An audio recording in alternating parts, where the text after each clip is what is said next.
Salve, salve galera, aqui é o Gabriel do Cortes Bilionários e no nosso primeiro mês monetizado conseguimos $5.800. Muito desse resultado é explicado e bem aprofundado no canal Bora Pra Prática, um canal de empreendedorismo na prática, e tudo isso de graça. Quer ter uma renda em dólar? Sem nem aparecer, clica no primeiro link da descrição. E dá pra notar, Paulo, que hoje a construção dessa imagem de um cara muito bem sucedido, de um cara que gera valor, porque se você não entregasse valor para sua audiência, você não pararia de subir. Você está com 2 milhões de seguidores, a última vez que eu vi estava com 1.900.000, agora está com 2 milhões de seguidores no Instagram.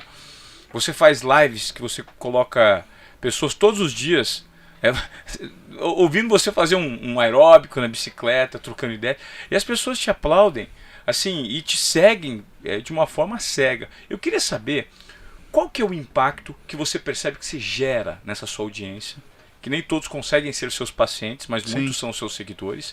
E o que a pandemia provocou em relação a pensamentos relacionados ao que você faz e a sua transformação? As pessoas refletiram mais, né, Ivan? Elas foram mais expostas à solidão, porque elas entenderam. Uma coisa é solitude, quando você quer ficar sozinho. Outra coisa é solidão, quando você se sente sozinho, a revelia do que você desejaria. Total. E as pessoas sentiram essa solidão.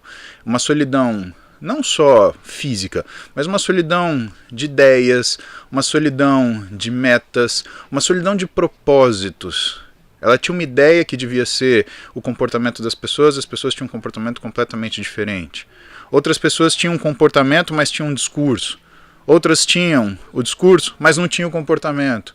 E aí elas começaram a se sentir um sozinho ruim, que não é só a falta da pessoa do seu lado, é a falta da ideia. A partir disso, eu tinha que fazer duas coisas, né? Eu tinha que, primeiro, cuidar.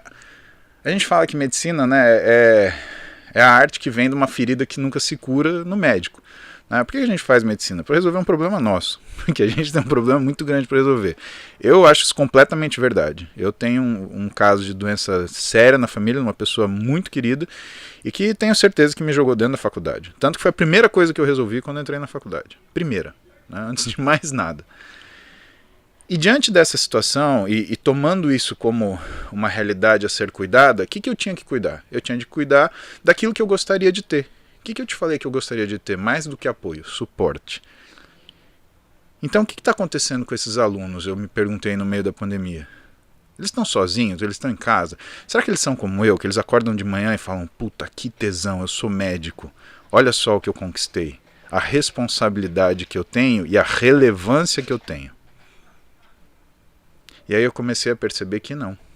Porque eu comecei a ver um aqui, outro ali.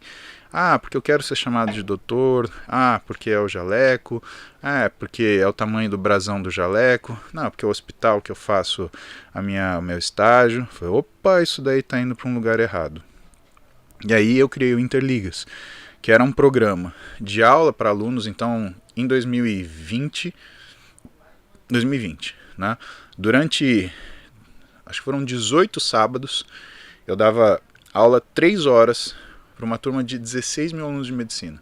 16 mil? 16 mil. Eram 311 ligas de medicina espalhadas pelo país, 16 mil alunos de 11 países diferentes.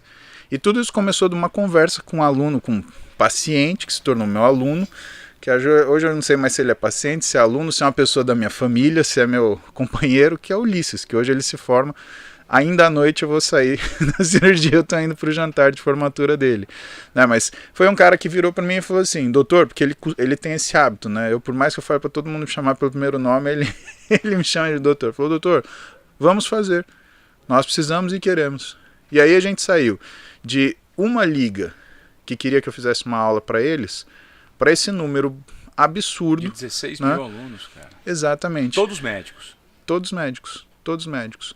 E aí a gente percebeu o que acontecia. O pessoal da nutrição queria participar, o pessoal da educação física queria participar, fisioterapia, psicologia, bioquímica e farmácia, biomedicina. E aí a gente abriu em 2021 e criou o Interligas 2.0, que é todo mundo, e eu tenho um preceptor profissional da área para lecionar para eles. Então a gente criou uma mentoria para esse pessoal. Eu só tinha uma condição: que ela fosse mentoria, mas que ela fosse gratuita para os alunos. Uau. Se é um aluno e ele quer ter acesso a isso, ele só basta estar presente no dia da aula, na hora da aula. Mais nada. Você quer? Ótimo. Porque aí é uma questão para mim de chances. Porque se eu tivesse o Interligas na época que eu tivesse na faculdade, eu não ia poder pagar, Ivan. Entendi, você se coloca no lugar do aluno que está sendo beneficiado.